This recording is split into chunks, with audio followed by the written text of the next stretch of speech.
하나님께서 우리에게 모든 것을 주셨는데 그 주신 이유가 여기에 나와 있고요. 그리고 그것을 받은 자라면 어떻게 하면 되는가에 대해서도 또 여기에 간단한 말씀들이 나와 있습니다. 제가 봉독하겠습니다.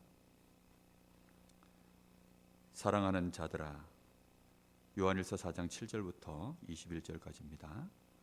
사랑하는 자들아, 우리가 서로 사랑하자. 사랑은 하나님께 속한 것이니 사랑하는 자마다 하나님으로부터 나서 하나님을 알고 사랑하지 아니하는 자는 하나님을 알지 못하나니 이는 하나님은 사랑이심이라.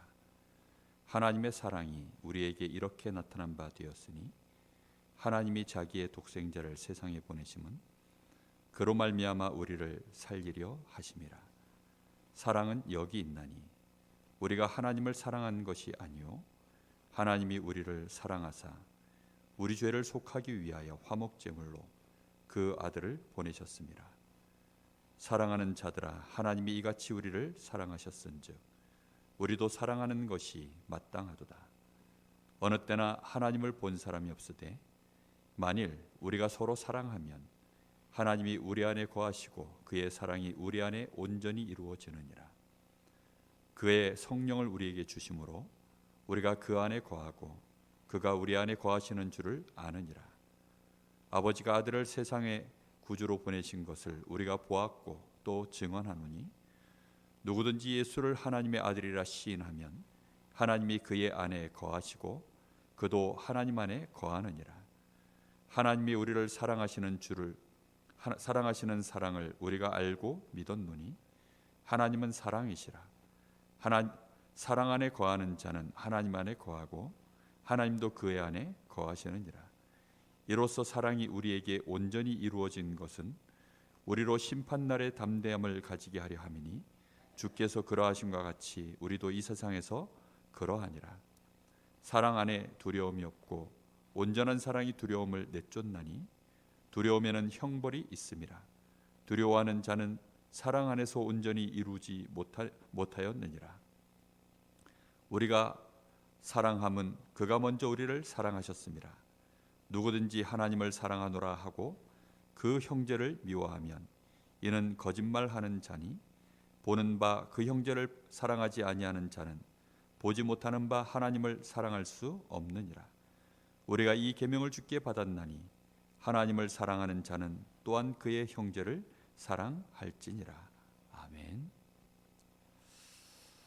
이번 주에 올인 그 말씀을 저희가 받았습니다. 하나님께서 우리를 사랑하시는데 얼마나 사랑하셨느냐? 자신의 목숨을 내어주시기까지 그렇게 사랑하셨습니다. 우리가 그런 사랑을 받아보지 못하면 사실 우리가 만족할 수 있는 사랑은 없는 것입니다. 사람이 사람 수준에서 할 수 있는 사랑이라는 것이 과연 사람에게 만족이 되고 사람에게 감동을 주고 치유할 수 있을 만한 것이 있을까요? 사실 그건 없습니다. 왜냐하면 사람 수준은 결국은 사람이기 때문입니다. 하나님만이 우리에게 온전한 사랑을 나타내실 수 있고 하나님만이 우리에게 그 사랑을 가지고 구원하시고 치유할 수 있으십니다. 그래서 우리가 정말로 하나님을 사랑합니다 라고 고백할 수 있는 것은 하나님의 그 사랑을 진짜 알게 되었을 때입니다. 알지 못하는 자가 하나님 사랑합니다 하는 고백은 사실 헛소리죠. 우리 사람은 반드시 마음속에서 내가 인정이 되고 그런 말미암아 감동이 되고 그게 확인이 되고 확신이 되면 그때서야 우리의 가슴 속에서 고백할 수 있는 말들이 있습니다. 그게 뭐냐면 하나님 사랑합니다. 이 고백이 진짜 나와요.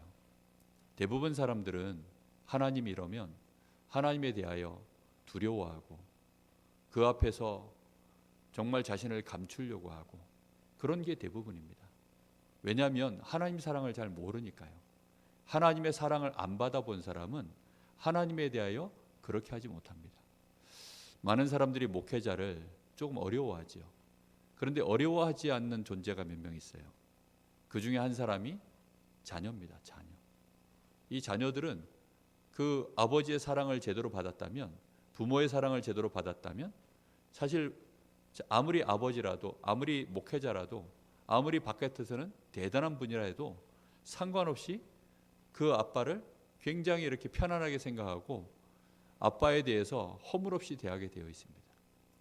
한 번은 우리 딸내미가, 제가 이제 그 거실에 화장실이 있는데 화장실 문과 우리 딸내미 방문이 딱 붙어 있어요. 제가 화장실에 들어갈 때 나오는 그 발자국 소리가 다 알지 않습니까? 제 발자국 소리는 무겁고 뭐 이런 거.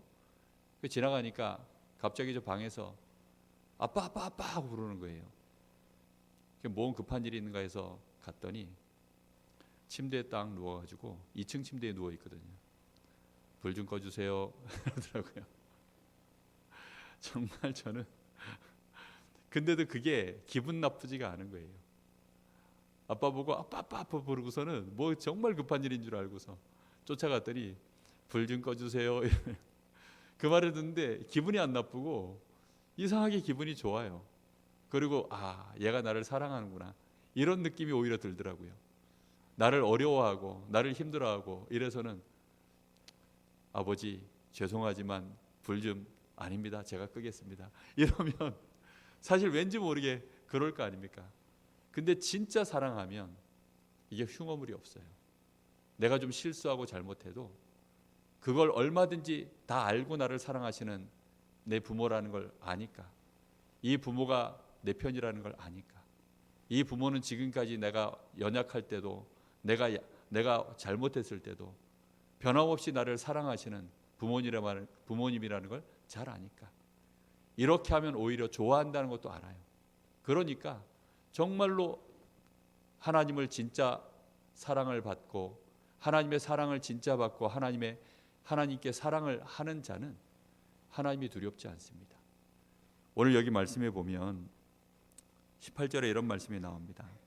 사랑 안에 두려움이 없고 온전한 사랑이 두려움을 내쫓나니 이렇게 되어 있습니다. 하나님을 진짜로 하나님의 사랑을 받고 하나님을 진정으로 사랑하면 누구 앞에서도 두려움이 없어요? 하나님 앞에서도 두려움이 없는 것입니다. 하나님은 우리에게 하나님이 얼마나 나를 사랑하시는지를 보여주셨어요. 그게 바로 복음입니다. 그리스도로 말미암아 하나님이 나를 얼마만큼 사랑하시는지를 보여주셨어요. 우리는 하나님 앞에 잘못해도 된다, 실수해도 된다, 막 나가도 된다, 그런 말이 지금 아닙니다. 우리가 실수해도 된다는 겁니다. 말 그대로 실수는 실수인 거죠. 그렇죠? 우리가 혹시 넘어져도 된다는 것입니다. 우리가 넘어지고 싶어서 넘어지는 것이 아니라 우리의 연약함을 하나님이 너무 잘 알고 계셔요. 정말로 우리가 얼마만큼 죄의 근성을 갖고 있는지, 우리가 얼마만큼 마귀에게 잘 속을 수밖에 없는 사람들인지 하나님은 잘 알고 계셔요. 우리가 아는 것보다 더 잘 아십니다. 베드로는 자기가 그런 인간인 줄 몰랐지요. 그러다가 예수님을 3번 부인하고 어쩔 수 없이 이제 예수님 앞에 가지를 못한 거예요. 그런데 베드로에게 예수님이 어떻게 합니까? 찾아오시는 거죠. 그 베드로가 예수님을 정말로 이제는 사랑하게 되었습니다. 네가 나를 사랑하느냐? 예 주님, 내가 주님을 사랑합니다. 진짜 네가 나 사랑하니? 내가 주님을 사랑하는 줄을 주께서 아시지 않습니까? 어째서 베드로가 주님을 사랑합니까?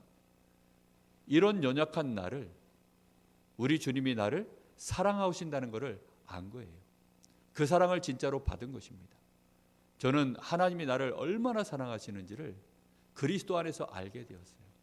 제가 목사된 것보다, 제가 응답받아서 건강해진 것보다, 제가 앞으로 굉장한 또 받아야 될 응답들 그 무엇이 있다 할지라도 그것 때문에 제가 하나님 사랑합니다라고 고백할 일은 없을 것 같아요. 정말로 그리스도로 말미암아 하나님이 나를 사랑하신 그 증거는 저에게는 가장 큰 것이요 그 무엇과도 비교할 수 없는 증거 중에 증거인 것입니다. 왜입니까? 그리스도는 하나님이 나를 사랑하시는 올인의 증표예요. 하나님이 나를 완전히 사랑하시는 증거 중에 증거입니다. 그거보다 더 큰 증거는 없기 때문에 내 평생 사는 동안에 그 아무런 응답이 없다 할지라도 이제는 하나님 앞에 내가 하나님을 원망하거나 하나님 앞에 불신앙하거나 사실 그러기가 힘들 것 같아요. 내 영적인 상태가 때로 흔들려서 내 믿음이 연약해서 때로 잠깐 그럴 수는 있지만 곧 돌이켜서 다시 고백할 것 같습니다. 그래도 하나님을 사랑합니다. 진짜 하나님의 은혜를 받고 진짜 하나님의 사랑을 받으면 그리 아니하실지라도 이런 고백들이 나올 것 같아요. 정말 이 사드락 메삭 아벳느고가 하나님을 알고 나니까 그리 아니하실지라도 다니엘이 아예 뜻을 정하고 다윗이 하나님의 그 은혜와 사랑을 받고 나니까 그 어려움 속에서도요, 여호와가 나의 목자십니다. 하나님만이 모든 것이라고 그렇게 고백을 하고 있죠. 여러분, 정말로 그리스도께 집중해 보시기를 바랍니다. 그리스도께 완전히 집중해 보세요. 그리스도로 말미암아 나에게 하나님이 베푸신 그 은혜와 그 사랑의 증거가 얼마나 큰지, 그리스도 앞과 뒤가 전혀 다릅니다. 그리스도를 알기 전, 여러분 역사에서는 그거를 기원 전, 그리스도 오시고 난 이후를 기원 후 이렇게 얘기하죠. 여러분, 한 인생에 정말로 그 개인의 인생의 역사가 바뀌는 순간 그리스도 오시기 전과 그리스도 오시고 난 이후입니다. 인생 자체가 완전히 달라요. 우리는 하나님께 완전한 은혜와 사랑을 받았습니다. 그런 은혜와 사랑을 받았기 때문에 두려움이 없는 거예요. 하나님 앞에서도 두려움이 없을 뿐만 아니라 사실은 현재 나의 상태에 대해서도 두려움이 없게 됩니다. 왜냐하면 하나님이 나와 함께 하시니까요. 하나님이 지금 나의 형편을 잘 알고 계시니까요. 하나님은 나의 미래도 완벽하게 인도하시니까요. 거기에 대한 분명한 확신이 내 마음속에서 시간이 지나면 지나올수록 올라오게 되어 있습니다. 정말로 그리스도를 알면 그렇게 되어져 있습니다. 그래서 우리는 정말로 그리스도 안에서 깊은 그 은혜 속으로 확인해서 들어가게 되어지면 결과적으로 나오는 고백이 뭐냐면 하나님 진정으로 사랑합니다. 하나님 정말로 감사합니다. 10절 말씀해 보니까 사랑은 여기 있으니 우리가 하나님을 사랑한 것이 아니요 하나님이 우리를 사랑하사 이렇게 되어 있습니다. 아까 김전사가 그런 얘기를 했죠. 태어날 때부터 맹인으로 태어나면 꿈을 꿔도 이미지가 안 잡힌다는 겁니다. 그렇죠. 본 게 없으니까 어떻게 꿈속에서 이런저런 이미지가 나올 수가 있겠습니까? 우리가 진짜 사랑을 받아보지 않으면 사랑할 수가 없어요. 사실은 인생 자체가 그런 것입니다. 부모 사랑 받아보지 못한 사람은 사실상 자녀 사랑할 줄 몰라요. 정말로 이 부부간의 사랑을 보지 못한 자녀는 부부가 어떻게 사랑을 해야 되는지 사실 잘 모릅니다. 하나님의 사랑을 진짜 받아보면 하나님의 사랑이라는 것이 무엇인지를 알게 되어 있어요. 저는 그리스도 안에서 진짜 하나님의 은혜와 그 사랑을 받고 나니까 사랑이 뭔지를 알겠더라고요. 제가 예전에 알고 있었던 사랑은 보통 유행가 노래 가사에 나오는 사랑 있지 않습니까? 보통 사람들이 말하는 그 식기에 나오는 연인들이 쓰는 그 사랑 있지 않습니까? 그런 정도가 사랑인 줄 알았고 그런 정도가 매력 있어 보였습니다. 그런데 어느 날 그런 모든 것이 아무 의미도 없고 힘도 없고 소용없다라는 걸 진짜 알고 나니까 그때부터는요 오히려 마음에 식어져 버리더라고요. 사람을 사랑한다는 게 부질없는 짓이구나. 정말로 세상을 쫓아가고 뭔가를 열정을 쏟는다는 게 부질없는 짓이구나. 알게 되어졌어요. 근데 하나님이 나를 향해서 그렇게 올인하시고 사랑하시는 그 사랑을 받고 나니까 제 마음에 사랑이 올라오는 거예요. 진짜 하나님의 그 사랑을 받고 나니까 그때부터 하나님 앞에 신앙 고백도 조금씩 연약하지만 부족하지만 어린아이와 같은 심령으로 하나님께 사랑합니다 고백도 되어지고, 우리가 먼저 사랑한 것이 아니라 하나님이 우리를 어떻게 하셨다고요? 사랑하셨기 때문에, 그래서 우리가 사랑할 수 있는 자가 되어진 것입니다. 우리 죄를 속하기 위하여 화목제물로 그 아들을 보내신 것이 하나님의 사랑의 최고의 증거인 것입니다. 그렇다고 한다면 이제 우리가 진짜 하나님을 사랑하는 자들이 사랑을 표현하는 방법이 있습니다. 오늘 여기 말씀해 보면 이건 율법이 아닙니다. 그렇게 해야 된다가 아닙니다. 하나님을 진정으로 사랑하는 자는 하나님이 사랑하는 자를 사랑하게 되어 있어요. 하나님의 사랑받은 자들을 알아보게 되어 있습니다. 하나님의 사랑이 나에게 임했기 때문에 저 사람에게도 하나님의 사랑이 임한 것을 보면 저 형제가 너무나도 귀한 것입니다. 그래서 진짜 하나님 사랑받은 자, 그 사람을 보고 구원받은 자라고 오늘 여기 말씀에는 표현되어 있습니다. 구원받은 자는 함께 구원받은 믿음의 형제들을 사랑하게 되어 있습니다. 형제를 미워하면서 내가 하나님을 사랑한다? 그 말 자체가 말도 안 되는 거짓말이라는 것입니다. 눈앞에 보이는 하나님의 사랑을 받은 자를 내가 사랑하지 못하면서 눈에 보이지 못하는 형제 하나님을 네가 어찌 사랑한다 할 수 있겠느냐? 이건 굉장히 실제적인 말이고, 이거는 가장 확실한 증거 중에 증거인 것입니다. 우리는 나도 모르는 사이에 하나님의 은혜도 받고 하나님 앞에 뭔가를 막 응답받으려고 몸부림을 치며 교회를 다니지만, 사실 교회 안에 믿음의 형제들, 함께하는 자들을 사랑하는 마음으로 돌아보고 그를 위하여 기도하고 그의 부족함과 연약함과 그의 어려움들을 진정으로 우리가 아파하고 그에게 내가 도움이 어찌하면 돼줄 수 있을까? 그도 안 되면 그를 위하여 기도하고, 정말 이런 것들이요, 교회 안에서 자연스럽게 우리의 사랑의 표현으로 나타날 수밖에 없는 거거든요. 자기 아내가 귀하면 그 처갓집 기둥을 보고도 절을 한다 그러죠. 자기 부인이 너무 사랑스럽고 좋으면 처갓집 기둥을 보고도 절을 한대요. 왜죠? 내 마누라가 너무 좋으니까, 내 마누라가 자라고 태어나고 그 마누라를, 내 아내를 이렇게 키워준 부모, 그 처가 어른들 얼마나 좋겠습니까? 그러니까 이제 사랑하는 것입니다.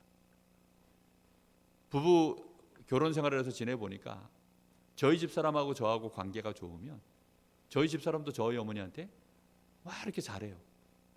일부러 나쁘게 하거나 이러진 않지만 정말 이렇게 저하고 관계가 좋아지면 저희 어머니한테도 이렇게 잘합니다. 근데 저하고 관계가 틀어지면 이상하게 저희 어머니하고도 서먹서먹해지더라고요. 그 어쩔 수가 없는 거죠. 1차적 관계가 결국은 부부 간에는 이게 영순이라 그러죠. 뭐라 그럽니까? 이게 일촌이 아니고 영촌인 관계라고 하잖아요. 그러니까 1대1 관계가 가장 우선되는 관계가 부부 관계입니다. 그 부부 관계에서 이제 시댁도 처가도 이렇게 나가니까요. 하나님과의 관계가 진짜 좋으면 믿음의 형제들을 사랑하게 되어 있습니다. 그리고 교회를 사랑하게 되어 있습니다. 교회를 돌보게 되어 있고 교회 안에 특히 믿음의 형제들 보게 되어 있습니다. 저는 바라기는 이제 명절이 다가오지 않습니까? 명절이 다가오는데 사실 많은 성도들이 목회자 교회한 줄을 알고 목회자들에게 이렇게 저렇게 마음을 담아서 선물을 해주시는 것들을 제가 이렇게 받아봅니다. 그러면서도 마음 한구석에 제가 명절을 앞두고 지금 하나님 앞에서 기도하다 보니까 이런 생각이 올라와요. 오늘도 이 말씀을 제가 준비하고 보면서 하나님 앞에서 나왔던 기도입니다. 정말 교회 안에 지금 연약한 성도들 참 많습니다. 어떤 면에서 목회자는 사실 이미 성도들에게 사랑받고 있어요. 하나님께 이미 사랑을 듬뿍 받았습니다. 그렇기 때문에 이런 명절에 특별히 목회자들한테 자신들이 목회자들을 이렇게 생각하고 있고 사랑하고 있습니다, 이런 표현하지 않아도 사실 충분히 하나님의 은혜와 사랑 속에 있습니다. 오히려 너무나 연약한 자, 정말 무너진 자, 병들어 있는 자, 소외되어져 있는 자, 이런 분들을 좀 더 돌아보면 어떨까? 우리 성도들이 자기 구역, 우리 구역장 인도자분들, 이런 명절이 참 좋지 않습니까? 근데 이 명절에는요, 오히려 가난한 자들은 더 가난을 크게 느끼는 곳이 그럴 때입니다. 외로운 자들은 외로움을 더 크게 느낄 때가 사실 그때예요. 저는 평상시에는 우리 집이 어떻다는 거 별로 몰랐어요. 근데 어렸을 때 저희 집 이제 명절이 되어지면 명절 이 분위기가 저희 집은 안 나요. 왜냐하면 아버지 형제들이 일찍 이렇게 소천에 섰기 때문에 사실 명절이 되어지면 막 이렇게 식구들이 오고 이래야 되는데 저 어렸을 때는 그런 게 잘 없었어요. 명절 끝나고 나면 더 확실히 표가 납니다. 학교 가면 아이들이 이제 가방도 약간 바뀌어 있고 신발도 바뀌어 있고 옷도 바뀌어 있고 주머니에 돈도 애들이 벌써 얼마 받았다. 나는 세뱃돈 얼마 받았다. 이런 거 벌써 다르잖아요. 저는 그 대화에 한 번도 제대로 낄 수가 없었어요. 별로 낄 수가 없었다니까요. 상대적인 이 가난함. 오히려 명절이 되어지면 더 쓸쓸하고 더 힘들고 그런 연약한 형제들을 우리 성도들이 좀 돌보면 어떨까? 물론 명절이 되어지면 다 바쁩니다. 그래서 명절을 앞두고라도 아니면 명절 이후에라도 우리 가족들 캠프도 해야 됩니다. 명절이 되어지면 당연히 우리 가문 캠프 해야 되는데 그와 동시에 정말로 평소에 내가 마음에 담고 있었던 혹시 전도 대상자가 있거나 아니면 우리 교회 안에 연약한 성도들이 있으면 여러분 좀 기도하시면서 돌이켜도 보시고 정말 여러분들이 함께 그들을 위해서 기도하고 작은 사랑의 표시들을 나타내 보이면 그게요 굉장히 사실은 우리가 하나님의 은혜를 받고 사랑을 받은 자로서 이제 그들이 그걸 보고 하나님이 살아계시는구나. 그걸 본다라고 되어 있습니다. 12절 말씀에 보니까 어느 때나 하나님을 본 사람이 없으되 만일 우리가 서로 사랑하면 하나님이 우리 안에 거하시고 그의 사랑이 우리 안에 온전히 이루어지느니라. 그의 성령을 우리에게 주심으로 우리가 그 안에 거하고 그가 우리 안에 거하시는 줄을 아느니라. 아버지가 아들을 세상의 구주로 보내신 것을 우리가 보았고 또 증언하노니 하나님이 우리를 사랑하신 그 사랑으로 인하여서 우리가 하나님을 아는 것처럼 하나님을 보는 것처럼 우리가 사랑하는 자들이 서로 사랑해서 사랑 안에 거하면 하나님을 본 자가 없지만 하나님이 살아계시는구나. 하나님이 우리와 함께 하시는구나. 하나님이 나와 함께 하시는구나. 그걸 보게 되는 것입니다. 저는 지금까지 하나님을 그렇게 보았어요. 지금까지 마귀를 그렇게 보았습니다. 사단은 얼마나 인생을 유린하고 무너뜨리는지 그걸 보면서 저는 마귀를 한 번도 제 눈으로 본 적 없습니다. 그런데 이게 마귀구나. 이게 마귀가 아니면 이렇게 할 수가 없구나. 하나님이 계시는구나. 정말로 하나님이 아니시라면 이렇게 할 존재가 없구나. 저는 정말 알게 되었습니다. 여러분 오늘 밤에 우리가 마음으로 정말로 하나님 옆에 기도해야 되겠습니다. 하나님, 정말로 제가 하나님을 사랑합니다. 하나님이 나를 사랑하셔서 내가 이제 하나님을 사랑합니다라고 고백합니다. 하나님이 사랑하셔서 세운 교회를 제가 사랑하고 믿음의 형제들을 제가 사랑합니다. 누구든지 다 사랑할 만한 사람을 사랑하는 것이 아니라 사랑할 수 없는 나를 하나님이 사랑하셨으니 나도 이제 믿음의 형제들 중에 사랑할 수 없는 사람들을 저도 사랑할 수 있는 자가 되기를 원합니다. 연약한 자, 무너진 자, 심지어 감당할 수 없어서 자기 자신의 인생을 무너뜨리고 다른 사람까지도 함께 무너뜨리는 그 속에 혹시 나도 피해를 당했을 수도 있습니다. 그래도 이제는 나도 그를 사랑합니다. 사랑할 수 있는 자 되게 하여 주옵소서. 이렇게 해서요 교회가 정말로 그리스도의 사랑으로 하나님의 올인이 우리에게 있으니까 그 올인으로 인하여 다른 형제들도 사랑하는 그런 축복이 있으시기를 정말로 예수 그리스도 이름으로 축복합니다. 우리 함께 잠깐 같이 기도하겠습니다.